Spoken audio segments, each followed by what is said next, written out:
नमस्कार दोस्तों, competition academy के यूट्यूब पोर्टल पे आपका स्वागत है। जैसा कि कल टेस्ट सीरीज हुई थी, मैंने आपको बता ही दिया था। आज इकाई 6 की हम लोग बात करेंगे, प्रारंभ करेंगे इकाई 6 उपन्यास, जिसमें कल ही मैंने आपको बताया था कि उपन्यास की विकास यात्रा की बात हम लोग करेंगे, उपन्यास के विकास की बात करेंगे आज। और किसी भी इकाई को प्रारंभ जब किया जाता है तो उसका पहला वीडियो पब्लिक कर देते हैं जिसे सभी लोग देख सकें, तो ये वीडियो पब्लिक रहेगा। तो आज हम लोग बात करेंगे उपन्यास की विकास यात्रा, और इसके बाद जो आपको इसके बाद अगला वीडियो मिलेगा, जो हमारे ऑनलाइन मेंबर्स हैं उनको मिलेगा देवरानी जेठानी की कहानी। पहले उपन्यास से हम लोग प्रारंभ करेंगे, लेकिन आज बात करेंगे उपन्यास की विकास यात्रा। तो जो हमारे पुराने मेंबर्स हैं कॉपी पेन लेकर बैठते हैं वीडियो को देखने, ताकि जो चीज़ें अलग से बताई जाएँ, समझाई जाएँ, उसे वो लिख सकें। अगर आप भी नए हैं तो आप भी कॉपी पेन लेकर वीडियो को अंत तक देखें, ताकि जो महत्वपूर्ण चीज़ें और भी बताई जाए पीडीएफ से अलग, उसे आप लिख सकें। इसके अलावा अगर आप हमारे ऑनलाइन मेंबर बनना चाहते हैं, पूरा ऑनलाइन कोर्स ज्वाइन करना चाहते हैं, या कंप्लीट सिलेबस का पीडीएफ नोट्स लेना चाहते हैं, या 40 टेस्ट सीरीज है उसे ज्वाइन करना चाहते हैं, तो इस दिए गए नंबर पर आप कॉल कर सकते हैं, या व्हाट्सएप करके फ़ीस की जानकारी ले सकते हैं, या इस नंबर पर आप संपर्क कर सकते हैं।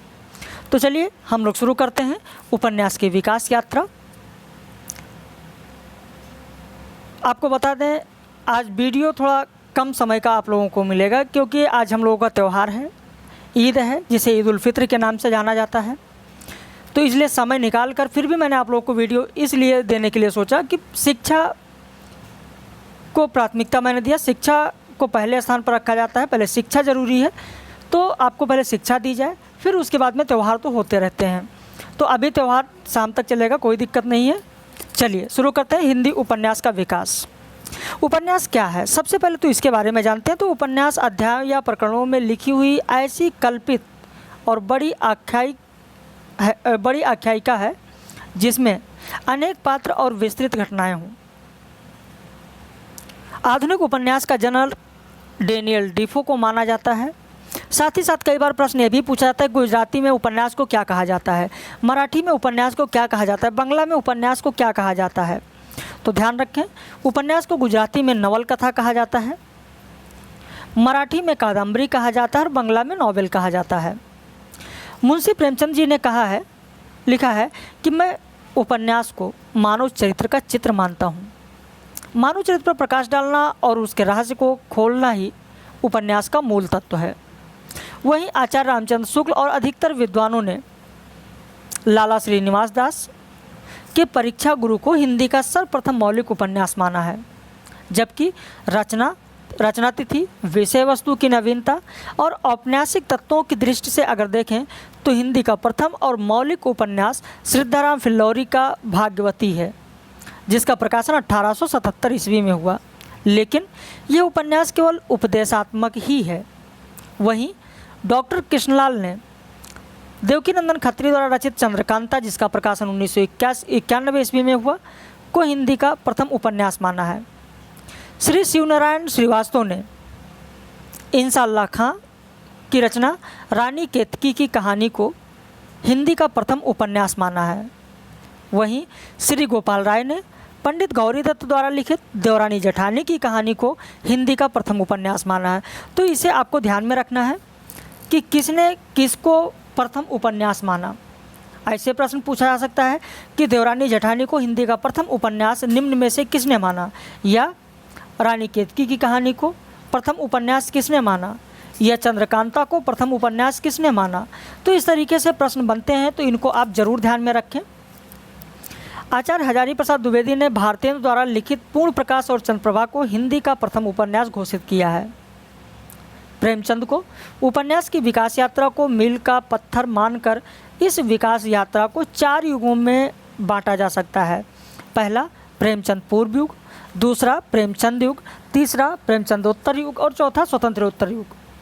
तो इसमें से एक एक की बात हम लोग करते चलेंगे। जैसे प्रेमचंद पूर्व युग की अगर बात करें तो यह युग हिंदी उपन्यास के विकास का प्रारंभिक युग है। इस युग में मुख्य रूप से 3 प्रवृत्तियां दिखाई देती हैं। एक तो मनोरंजन परक उपन्यास लिखे गए, दूसरा सामाजिक उपदेश प्रधान उपन्यास लिखे गए, और ऐतिहासिक उपन्यास लिखे गए। तो यहाँ पर आप देख रहे हैं कि ये जो उपन्यास लिखे गए, इन सारे उपन्यासों में, यानी जो प्रेमचंद पूर्व उपन्यास लिखे गए, तो हिंदी के इन प्रारंभिक उपन्यासों में जो ऐतिहासिक उपन्यास है, इस ऐतिहासिक उपन्यास में यद्यपि चरित्र चित्रण की ओर बहुत ही कम ध्यान दिया गया है। नारियों को सदाचार और कर्तव्य पालन की शिक्षा देने के उद्देश्य से नारी पात्रों में उन गुणों का समावेश किया गया है जिनको इस काल के लेखक आवश्यक और वांछनीय समझते थे। इनमें से अधिकांश की दृष्टि आर्य संस्कृति की पुनः प्रतिष्ठा और हिंदू धर्म के पुनरुत्थान पर भी थी। इसलिए इस काल में प्राचीन आर्य सती नारियों और मध्ययुगीन वीरबालाओं के त्याग उत्सर्गमय जीवन का परिचय विशेष रूप से दिया गया है। प्रेमचंद पूर्व जो ऐतिहासिक उपन्यास है, इन उपन्यासों में नारी के 3 रूप आपको देखने को मिलते हैं। एक तो वीरांगना नारी, दूसरा प्रेममयी नारी या लज्जामयी नारी। किशोरीलाल गोस्वामी का उपन्यास आप जानते होंगे। इन्होंने जो उपन्यास लिखा उसमें भी आप देखेंगे किशोरीलाल गोस्वामी जी ने लिखा हृदय हारिणी और लवंगलता। ध्यान रखना, अगर आप लिखना कॉपी पेन लिए जरूर लिख लीजिए। किशोरीलाल गोस्वामी के 2 उपन्यास हृदय हारिणी और लवंगलता। लवंगलता भी पूछा जाता है, कई बार पूछा गया, ध्यान रखिएगा। इन दोनों के द्वारा हिंदू नारी समाज के सम्मुख ऐसे 2 उदाहरण प्रस्तुत किए हैं जो अपने पतिव्रत और धर्म की रक्षा के निमित्त मुसलमानों के अत्याचारों का विरोध करने में अपने प्राणों पर खेल जाती हैं। लवंगलता अपने आप को सिराजुद्दौला के चंगुल से बचाने में सफल होती है। ध्यान रखना, लवंगलता किससे? तो सिराजुद्दौला के चंगुल से अपने आप को बचाने में सफल होती है। वहीं बलदेव प्रसाद मिश्र, ये हम लोग जो बात कर रहे हैं, ध्यान रखना, प्रेमचंद पूर्वी युग की बात कर रहे हैं। बलदेव प्रसाद मिश्र के पानीपत का जो उपन्यास है, पानीपत उपन्यास में महाराष्ट्र के वीरों की कहानी है।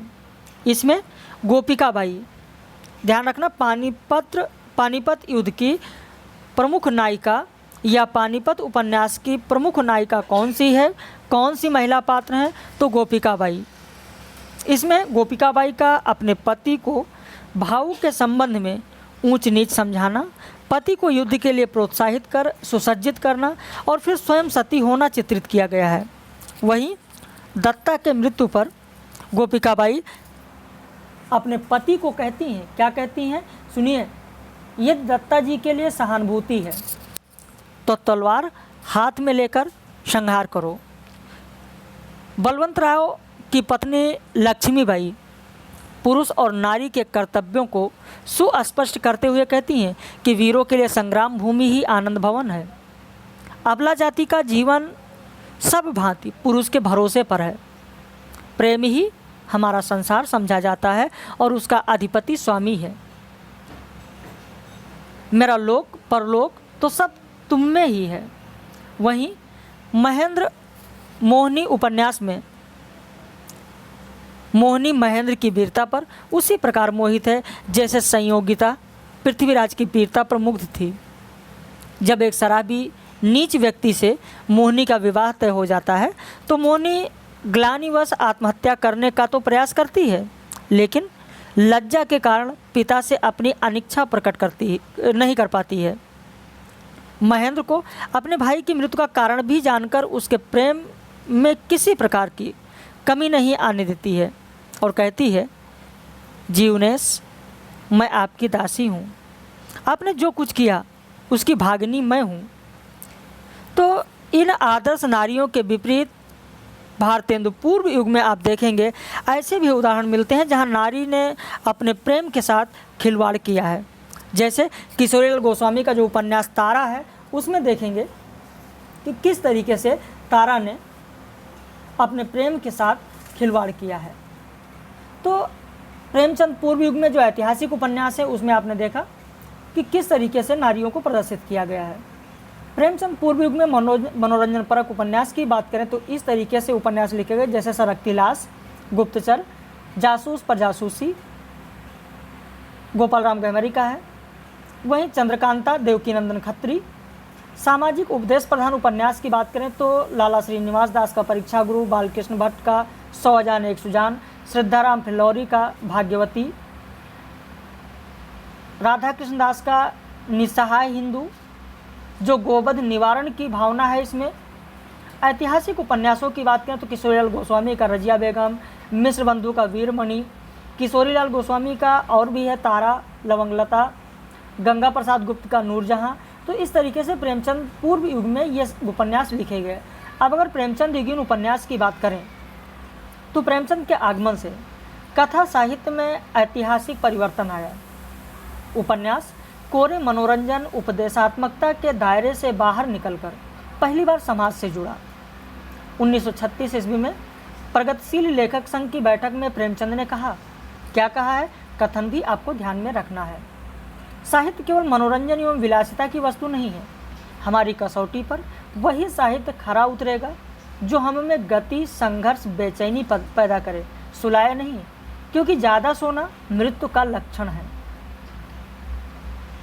तो आप देखेंगे प्रेमचंद युगीन उपन्यास में सामाजिक यथार्थवादी उपन्यास लिखे गए। प्रेमचंद समस्याओं के वैविध्य को पूर्णता से पकड़ते हैं।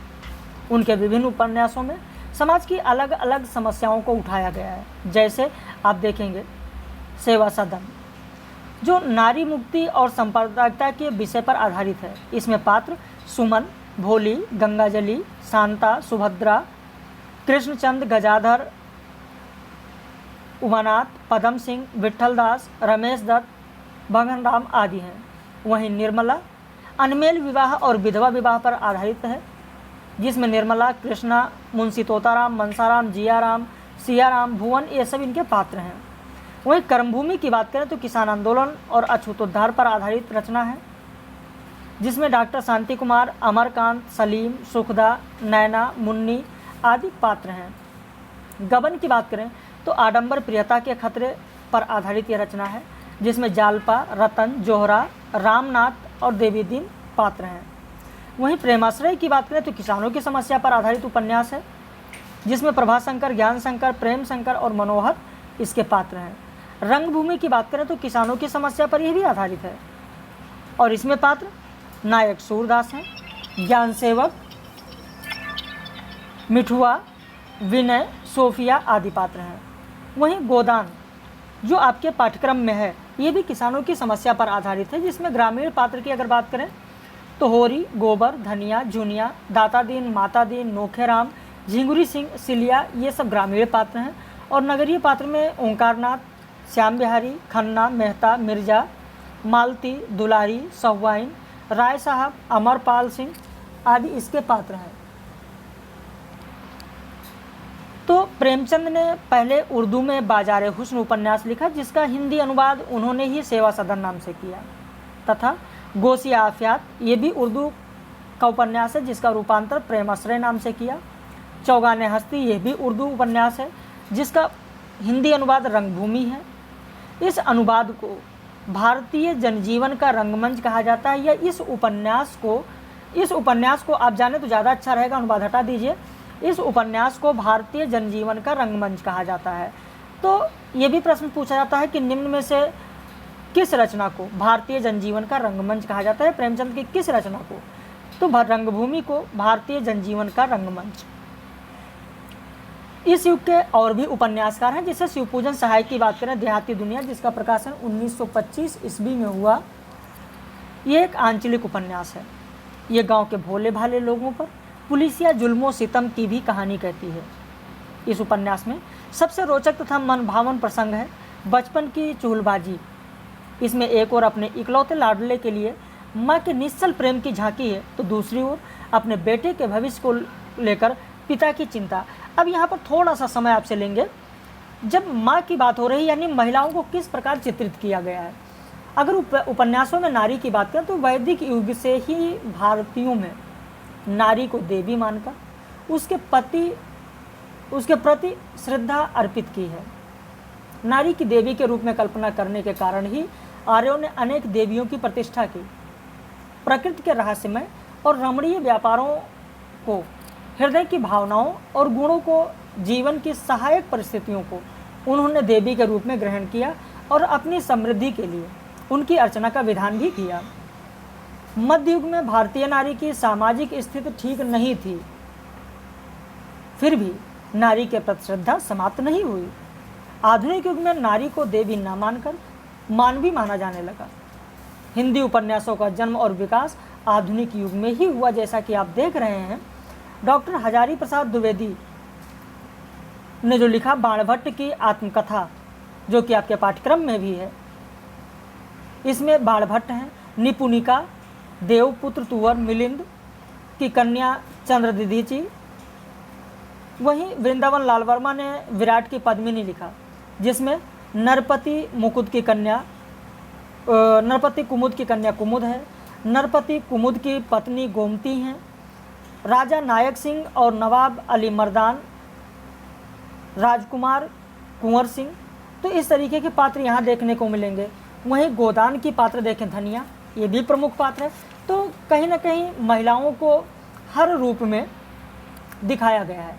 जैसे अगर माता की रूप की बात करें तो नारी में विभिन्न रूपों में सबसे अधिक गौरवमयी या गौरवशाली रूप माता का है। वेदों में माता को पृथ्वी स्वरूपा कहा गया है। माता के ऋण से उऋण होना असंभव माना गया है। महादेवी वर्मा ने श्रृंखला की कड़ियों में कहा है कि स्त्री के विकास की चरम सीमा उसके मातृत्व में हो सकती है। ध्यान रखना, नोट करना चाहें तो आप नोट कर सकते हैं कि महादेवी वर्मा ने श्रृंखला की कड़ियों में कहा है, क्या कहा है? स्त्री के विकास की चरम सीमा उसके मातृत्व में हो सकती है। वहीं उपन्यासों में माँ की वात्सल्य भावना भी हमको देखने को मिलती है। जैसे गोदान की मिसेज खन्ना, जिन्हें गोविंदी भी कहा जाता है, प्रताप नारायण मिश्र ने जो रचना लिखी विदा में कहा है, क्या कहा है?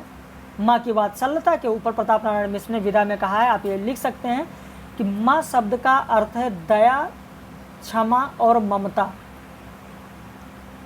ये प्रताप नारायण मिश्र का कथन है, ध्यान रखना, नोट कर लीजिए। माँ शब्द का अर्थ है दया, क्षमा और ममता। स्नेह और वात्सल्य का अंतिम रूप है माँ। किसने कहा है? तो प्रताप नारायण मिश्र ने कहा है। किस रचना में कहा है? तो विदा में कहा है, इसे आप ध्यान रखना। वहीं देशद्रोही उपन्यास में देखें, विवाहिता चंदा में भी आपको माँ की वात्सल्यता दिखाई देगी। वहीं इलाचंद जोशी का उपन्यास प्रेत और छाया में मंजरी को देखिए। उषा देवी मित्रा के उपन्यास सोहनी में तुलिका को देखिए। तो इस तरीके से माँ की वात्सल्यता आपको दिखाई देगी। आइए आगे बात करते हैं विशंबर शर्मा कौशिक की रचना भिखारिणी, जिसका प्रकाशन 1929 ईस्वी में हुआ, जिसमें नायिका जस्सो है और नायक रामनाथ है। इसके अलावा नंदराम भी उसी के पात्र हैं। ये भिखारिणी रचना जो है विशंबर शर्मा कौशिक की अंतर्जातीय विवाह की समस्या और जातीय बंधन की कठोरता के मार्मिक द्वंद्व का चित्रण इसमें किया गया है। वहीं माँ, अगर माँ उपन्यास की बात की जाए तो यहाँ पर आप देखेंगे कि इसमें पात्र ब्रजमोहन, सावित्री, घासीराम, सुलोचना, श्यामू और गोकुल हैं। माँ उपन्यास के अगर विषय की बात करें तो इसमें माता का महत्व, पालन पोषण की जरूरत, उपन्यास के अंत में दुश्चरित पात्रों के जीवन में सुधार और सच्चरित्र पात्रों को सुखी दिखाया गया है। तो जैसा कि मैंने आपको बताया कि महिलाओं या नारियों का जो स्वरूप है, जो रूप है, वो किस प्रकार दिखाया गया है। तो आपने देखा माता के रूप में माँ की वात्सल्यता दिखाई गई, माँ की सहिष्णुता भी दिखाई गई है। जैसे प्रेमचंद का उपन्यास निर्मला है, जिसमें कल्याणी की सहिष्णुता देखिए।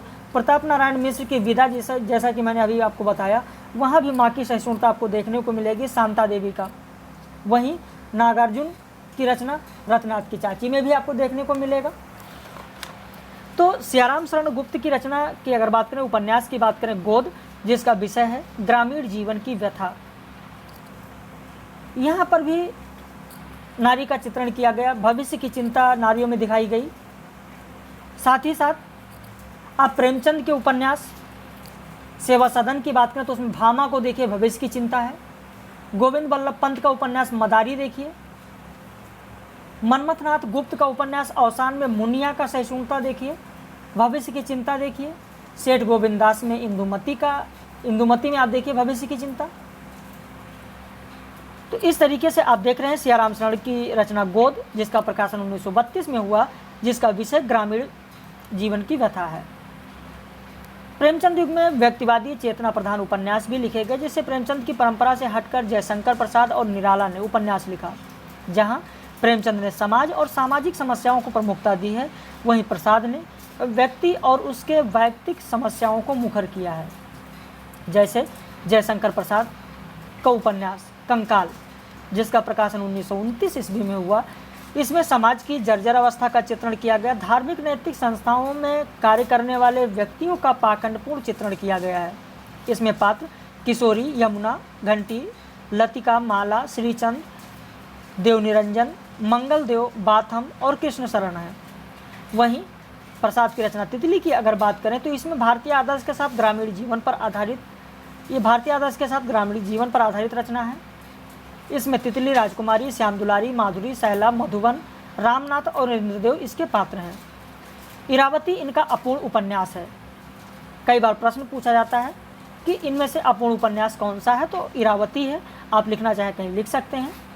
इरावती, कालिंदी, मणिमाला, आनंद भिक्षु, अग्निमित्र, बृहस्पति मित्र, पुष्यमित्र, खारबेल, धनदत्त इसके पात्र हैं और इसका विषय शुंगकालीन राजनीतिक तथा सामाजिक जीवन है। जयशंकर प्रसाद ने तितली उपन्यास में कहा है, क्या कहा है, यह आपके लिए बहुत ही महत्वपूर्ण कथन हो सकता है, इसे आप ध्यान रखना। कोई भी नारी, चाहे विधवा हो या सधवा, दोनों के जीवन के अस्तित्व को टिकाए रखने के लिए स्त्री धन को आवश्यक बताया है, उसका चित्रण किया है। किस उपन्यास में? तो तितली उपन्यास में। वहीं इस युग में सूर्यकांत त्रिपाठी निराला ने भी उपन्यास लिखा, जैसे अप्सरा, अलका, कुल्ली भाट, विल्लेसुर, बकरिया, निरुपमा। अप्सरा की अगर बात करें तो इनकी पहली रचना है, पहली कृत है, जिसमें वेश्यापुत्री कनक कुमार नामक युवक के प्रति आकर्षित होती है और अंत में दोनों का मिलाप होता है। अब यहाँ पर बात प्रेमिका की हो रही है। अप्सरा में पत्नी रूप में भी बात हो रही है। तो पत्नी और प्रेमिका की अगर बात करें तो प्रकृति में नारी को पुरुष के पूरक के रूप में बनाया गया है। विवाह इसी प्राकृतिक विधान का एक सामाजिक संस्कार है। पत्नी बनकर नारी पुरुष की सहधर्मिणी और अर्धांगिनी बनती है और अपने जीवन की सार्थकता पाती है। अगर पति के प्रति अनन्य प्रेम और विश्वास की बात करें तो गबन में जालपा को आप देख सकते हैं, तितली में तितली को देख सकते हैं, नारी उपन्यास में जमुना को देख सकते हैं और वहीं पति के प्रति प्रेम के प्रति अटल और पतिव्रता की बात करें तो कर्मभूमि में मुन्नी को देख सकते हैं, सुनीता में सुनीता को देख सकते हैं। वहीं सुख दुख में साथ देने वाली सहभागिनी की अगर बात करें तो गबन में जालपा, गोदान में धनिया और नई इमारत में शीला को देख सकते हैं। पति के दोषों के प्रति भी आप देखेंगे उपन्यास में महिलाओं के में सहिष्णुता देखी गई है। जैसे परीक्षा गुरु में मदन मोहन की पत्नी, देवकी नंदन खत्री की रचना नरेंद्र मोहनी में रंभा, लज्जाराम शर्मा की रचना आदर्श हिंदू में प्रियंवदा, अवध नारायण श्रीवास्तव की रचना जो विमाता है, विमाता में सुभद्रा को देखिए। पति के दोषों के प्रति सहिष्णुता आपको दिखाई देगा। तेजरानी दीक्षित की रचना हृदय का कांटा में प्रतिभा को देखिए। चतुर्सेन शास्त्री की रचना हृदय की प्यास में सुखदा को देखिए। चतुर्सेन शास्त्री की रचना आत्मदाह में सुगींद्र की बहन को देखिए। तो इस तरीके से आप देखेंगे हर जगह नारी ने साथ दिया है। वहीं कुल्ली भाट की अगर बात करें, कुल्ली भाट और विल्लेसुर, बकरिया, तो ये हास्य व्यंग से पूर्ण चरित्रों का चित्रण इसमें किया गया है। निरुपमा इनका सर्वश्रेष्ठ उपन्यास है। इसमें शिक्षित लोगों के बेरोजगारी की समस्या तथा प्रेम का चित्रण किया गया है। निराला के उपन्यासों में नारी प्रेम की प्रधानता देखने को मिलती है। नारी प्रेम की प्रधानता की अगर बात करें तो यही नहीं कि निराला के ही उपन्यास बल्कि और भी उपन्यासों में आपको नारी प्रेम की प्रधानता आपको देखने को मिलेगी। पति को सत्य पथ पर लाने की सतत जो चेष्टा है वो भी आपको उपन्यासों में देखने को मिलेगी इस युग में। जैसे विशंभर शर्मा कौशिक की रचना जो माँ है उसमें सुलोचना की जो पुत्री चुन्नी है वो भी पति को, भटके हुए पति को सत्य पथ पर लाने की सतत चेष्टा उसमें देखने को मिलेगी। और साथ ही साथ आप देखेंगे कि प्रेमचंद का उपन्यास जो प्रेमाश्रय है उसमें विद्यावती ज्ञानशंकर की जो पत्नी है वो भी ज्ञानशंकर को सत्य पथ पर लाने की सतत चेष्टा उसमें आपको दिखाई देती है। प्रेमचंद का जो गबन है उसमें जालपा को देखिए, वो भी यही काम करती है। ठीक, अगर प्रेमिका की बात करें, नारी प्रेम की जहाँ बात हो रही वहीं अगर प्रेमिका की बात करें तो पुरुष का जीवन संघर्ष से आरंभ होता है और स्त्री का आत्मसमर्पण से। कभी कभी ये पूछ लिया जाता है, इस चीज़ को ध्यान रखना आप लोग जो नए मेंबर्स हैं, कि पुरुष का जीवन संघर्ष से आरंभ होता है और स्त्री का आत्मसमर्पण से। यह कथन किसका है? तो प्रेमचंद ने गबन उपन्यास में कहा है। ध्यान रखना, प्रेमचंद ने गबन उपन्यास में कहा है, इसे आप ध्यान रखना। या लिख सकते हैं, प्रेमचंद के गबन उपन्यास का कथन पुरुष का जीवन संघर्ष से आरंभ होता है और स्त्री का आत्मसमर्पण से। तो स्त्री पुरुष का आकर्षण एक प्राकृतिक सत्य है। इसी आकर्षण पर सृष्टि का विकास अवलंबित है। इसलिए आदिकाल से ही नर नारी के संबंधों में प्रेम तत्व को अनिवार्य माना गया है। स्वयंवर की प्रथा जो महाभारत काल से प्रारंभ हुई वो बौद्ध काल में भी मिलती है। यही सिद्ध करती है कि नारी को अपना जीवन साथी चुनने का पूरा अधिकार दिया जाता था। बाद में यह प्रथा केवल राजन्य वर्ग में ही सीमित रह गई थी, लेकिन प्रेम तत्व की महत्ता कभी भी नहीं घटी और नारी के इस अनन्य प्रेम की पवित्रता और अलौकिकता को हिंदी उपन्यासकार भी सहज ही श्रद्धा अर्पित करते हैं। जैसे प्रेमचंद वरदान की ब्रजरानी को देखिए, प्रतिज्ञा की प्रेमा को देखिए, वहीं ब्रजनंदन सहाय की रचना सौंदर्योपासक की मालती को देखिए, राधिका रमन प्रसाद की रचना पुरुष और नारी के सुधा, पुरुष और नारी में देखिए सुधा को, यज्ञदत्त शर्मा की रचना प्रेम समाधि की मिस क्लेबर्ट को देखिए, अंचल की रचना चढ़ती धूप में ममता को देखिए, धर्मवीर भारती की रचना गुनाहों का देवता में सुधा को देखिए। तो इस तरीके से आपको हर जगह मिलेगा नारी प्रेम। अब अगर मनोवैज्ञानिक उपन्यासों की बात करें तो इसी युग में जैनेन्द्र ने आत्मकेंद्रित अंतर्मुखी पीड़ा, इलाचंद जोशी ने कामकुंठा जनित जटिल व्यक्ति चेतना, भगवती चरण वर्मा ने रोमानी समाजोन्मुखी व्यक्तिवादी उपन्यास लिखना आरंभ किया। भगवती चरण वर्मा ने चित्रलेखा लिखा जिसका प्रकाशन 1934 ईस्वी में हुआ। इसका विषय यह है या इसके लिए विशेषता यह है कि यह उपन्यास अनातोले फ्रांस के प्रसिद्ध ग्रंथ थाया के आधार पर किया गया है। इसमें पात्र चित्रलेखा, योगी कुमार गिरी और बीजगुप्त हैं। वहीं भगवती चरण वर्मा का प्रथम उपन्यास पतन है जिसका प्रकाशन 1927 ईस्वी में हुआ और अंतिम उपन्यास चाणक्य जिसका प्रकाशन 1982 ईस्वी में हुआ। 3 वर्ष उपन्यास 1936 ईस्वी में प्रकाशित हुआ। इसमें विश्वविद्यालय जीवन का चित्रण है। इसमें वेश्या सरोज के जीवन मूल्य एवं संभ्रांत परिवार की युवती प्रभा की तुलना में अधिक उच्च चित्रित हुआ है। इसमें पात्र रमेश, अजित, प्रभा और सरोज हैं। वहीं टेढ़े मेढ़े रास्ते का प्रकाशन 1946 ईस्वी में हुआ जिसका विषय इस उपन्यास में गांधीवाद, आतंकवाद और साम्यवाद को टेढ़े मेढ़े रास्ते के रूप में चित्रित किया गया है। इसमें पात्र रामनाथ, दयानाथ, उमानाथ और प्राणनाथ हैं। सबही नचावत राम गोसाई। इस उपन्यास में समाज में दूषित भ्रष्टाचार जीवन का आलोचनात्मक चित्रण किया गया। इसमें 3 परिवारों की पीढ़ियों की कथा को एक सूत्र में जोड़कर सामंतशाही की समाप्ति, पूंजीपति तंत्र का शासन तंत्र के प्रभाव में चित्रण किया गया। इसमें पात्र राधेश्याम, जबर सिंह, रामलोचन पांडे हैं। धुप्पल उपन्यास वर्मा जी का आत्मकथात्मक उपन्यास है, इसे भी आप लिख सकते हैं। भूले बिसरे चित्र उपन्यास के लिए इन्हें 1961 ईस्वी में साहित्य अकादमी पुरस्कार से सम्मानित किया गया। आखिरी दांव उपन्यास में एक जुआरी के असफल प्रेम की कथा का चित्रण किया गया। अपने खिलौने उपन्यास में दिल्ली की मॉडर्न सोसाइटी का खोखलापन भी दिखाया है इन्होंने।